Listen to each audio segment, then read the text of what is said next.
Hello, and welcome to Sustainable Outlook, a podcast from global law firm K&L Gates, where we discuss the transactions, technologies, and trends in the sustainable economy.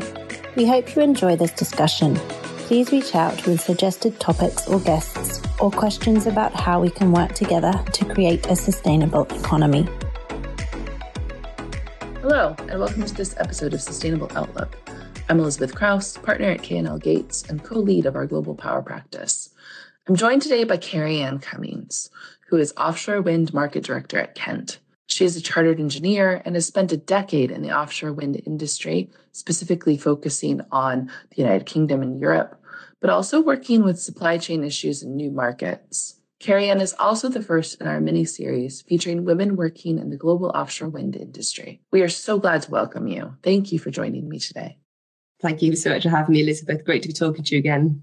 So, Cerianne, why don't you start us off with just sort of a little introduction to Kent's role in the development of the United States offshore wind industry? Yeah, absolutely. So Kent's been in offshore wind for about the last 20 years, bringing in the offshore oil and gas experience that we had and really looking at this new market.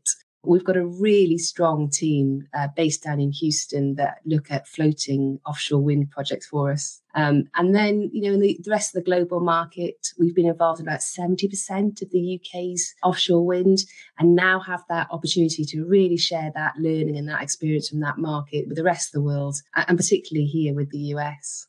So tell me a little bit about what the role of an engineering firm is in offshore wind. Yeah, absolutely. So engineers in offshore wind are involved in the full range and life cycle of the developments and the farms, right from the early days talking to governments and developers around what a wind farm development might look like, what the investment costs could be, what the operation and maintenance strategy should be, all the way through the traditional and kind of core services of the various design phases. And then towards the latter, looking at how to operate and maintain it. And now, as we kind of see in other parts of the world, the life extension as they boost the turbine powers, or possibly looking at decommissioning of the assets as they come to the end of their useful life. So it's just really integrated in basically everything. It's really interesting. And you mentioned that you all work in the international offshore wind market, which gives you tremendous perspective, I'm sure, on the electricity market, technology, different styles of getting offshore wind built. Where do you see the United States in the grand scheme? The United States has been a market that we've been watching for a good number of years, right back to when they first started looking at kind of wind in 2016. And with its vast wind resource that it has available, we could see that it had huge potential. But it's been quite slow in its progress. And other markets such as kind of China and Taiwan and Europe have been much faster in bringing developments to fruition. And, you can see that in some of the figures that have been published around the new farms that have come online in 2021. But now the US market has really taken a leap forward with the commitments that it's made with the new leases and its 30 gigawatt target by 2030. It's a really exciting time for the US market. Yeah, it's interesting how it's just sort of like launched rather recently. One of the biggest challenges, though, in offshore wind is supply chain. I mean, it's a challenge in all industries right now, but it's really a challenge in offshore wind, particularly in the United States.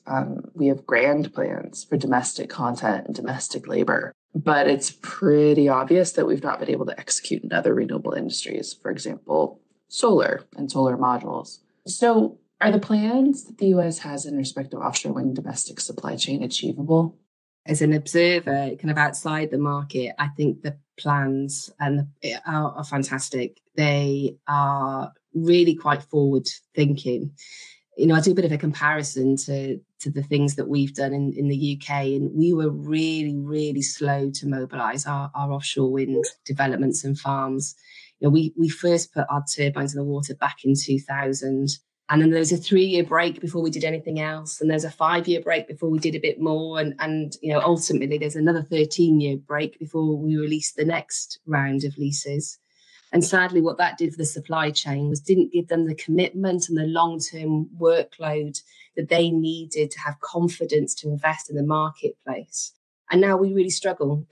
As the targets come in for net zero by 2030, the supply chain is struggling. We're not there in the capacity that's needed to meet these ambitions. And there's lots of discussions now in the UK about how we get there. Whereas in complete comparison, the US feels like it's come from nowhere with phenomenal plans, but has given that confidence to the marketplace for the supply chain to really invest in the country and really invest in bringing its services to the US.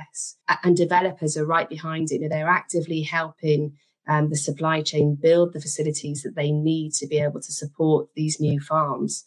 I recently was out in Atlantic City for a conference and had the opportunity to go to the new monopile fabrication yard that they've just established in Philadelphia, which was fantastic to see. And really interestingly, it's one of only a handful in the whole world that will have the capability to produce what we fondly call extra large monopiles. So big steel cylinders that these wind turbines can sit on, which for the US market is fabulous. Yeah, it is fabulous. And I was also at that conference and unfortunately missed that tour, to my great regret. But I think one of the things that sort of lurks in the back of my head and maybe the back of other people's heads who are perhaps a little jaded about our political process is that, it's hard to say that some of this move forward isn't driven by, this moment in political history, which may or may not last, right? Yeah. And so it makes me wonder, is this push forward limited? And is it worthwhile to invest in supply chain in the life of an investment that has a limited lifespan? And it's easy to see why that, is a question that's in people's minds, particularly when the focus right now and globally is on the kind of 2030 date of really hitting net zero targets. And we know from an environmental perspective why that's really important. But we mustn't forget that these farms, when we install them, have to be operated and maintained for extensive periods of time. Most business cases will be based on a 25 to 30 year lease of life. And during that period, those assets will need to be maintained. And some of those activities will be planned, and some of those will be emergent and require real kind of physical works that need to take place. And then ultimately, as I kind of touched on when I talked about what we do as engineers, at the end of that 25 to 30 year planned life, there's always the option to extend the life of the asset or possibly decommission it. So these assets have a really long, useful lifespan, possibly taking us to kind of 2065 and beyond. And that workforce and that skill set that's needed right now in the kind of fabrication and installation phase would be needed all the way through that lifetime, right the way through to the point that the decision is made to decommission those farms and to take them out of the water. And that's without even thinking about whether there's new leases that come to light and new farms that are installed. That's a really good point, that the life of these investments isn't really all that limited. I mean, you said in 2065, that's 45 years or 43 years from now. That's a complete career cycle. One of the other things that raises is the specter of cost. These farms are in the middle of the ocean. It's hard to get out there. It's hard to get people out there, maybe even drones out there for that matter. And there's definitely going to be some cost of operations and maintenance and so forth. And then, of course, one of the other things that some people are worried about is whether the incredible prices we saw in the New York Bight auction, more than $4 billion for 6 lease areas, will just be shifted to ratepayers. Then, of course, the prices that we saw last week at the Carolinas were not nearly as high. So, but it still raises the question of, are we just shooting ourselves in the foot by using an auction process? How does the rest of the world do it? So the rest of the world's seen similar challenges. And I think, it does touch on the kind of political spectrum at the moment around people wanting to move away from kind of hydrocarbon type energy uses and looking more at the renewable and the green energy sources that are available to us. And we've seen that with the traditional oil and gas developers looking to change their basis of their portfolio and to look at things that are more green. And that is the basis, I think, of why we've seen quite an increase in lease costs and those early phase costs in recent years. But ultimately, what that will do is it will put pressure on the projects to think far harder about how they increase the returns on those investments. And there's all sorts of things being looked at the moment. Things like the inclusion of additional energy capture systems, something like a wave capture device that can be used to increase revenue and electricity production from waves. And others will be thinking, like other parts of the world, around battery storage plants. And we see that now as developers start to plan their development. They're thinking, can I have a big warehouse that I can use as a battery to store the overproduction from offshore wind farms? And of course, a very hot topic at the moment is around, could green hydrogen be used? Can the overproduction from wind actually be changed into green hydrogen? Well, yeah, and green hydrogen is definitely a hot topic, as you said. But is it really a viable solution? I mean, there's a lot of equipment that's needed for green hydrogen. And of course, you still have a transportation problem. Yeah, it's great, isn't it? That we think about what else we can do, and that introduces other challenges, and we have to think differently then about what do we do for the kind of gas market and the production of a different energy source. You may have seen it in the news this week that Vattenfall have announced that they are installing a trial site, a hydrogen electrolyser on one of their turbines in Scotland, with the hydrogen being piped to shore from the turbine. And this has been a great topic for the industry to be looking at recently.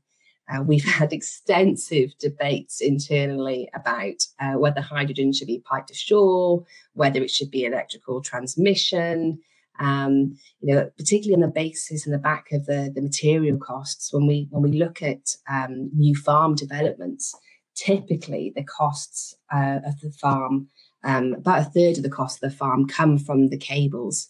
And in that kind of setting, piping to shore becomes a much more credible solution. And clearly Vattenfall have decided that is the option to pursue.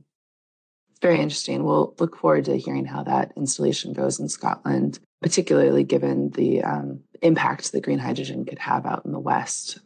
My colleagues have recently given a technical talk all about green hydrogen, looking at the comparison of offshore versus onshore production. If you head over to our website, you'll be able to find a recording and learn a little bit more on this subject. Our website is kentplc.com. Great. Thank you so much. I look forward to listening to that. Cerianne, thank you so much for joining us today. I learned a ton and really appreciate your insights into the offshore wind industry in the United States and elsewhere. Thank you very much for having me, Elizabeth. Coming up next in our mini-series on women in offshore wind are interviews with a variety of women in the industry, representing developers, cutting-edge technology, and many other perspectives. We hope you'll join us here on Sustainable Outlook. Thank you for listening to this episode of Sustainable Outlook. To listen to past episodes and receive notices for new episodes, subscribe by searching Hub Talks, that's HUB Talks, in your favorite podcast app. We hope you will tune in next time to learn more about the outlook of the burgeoning sustainable economy.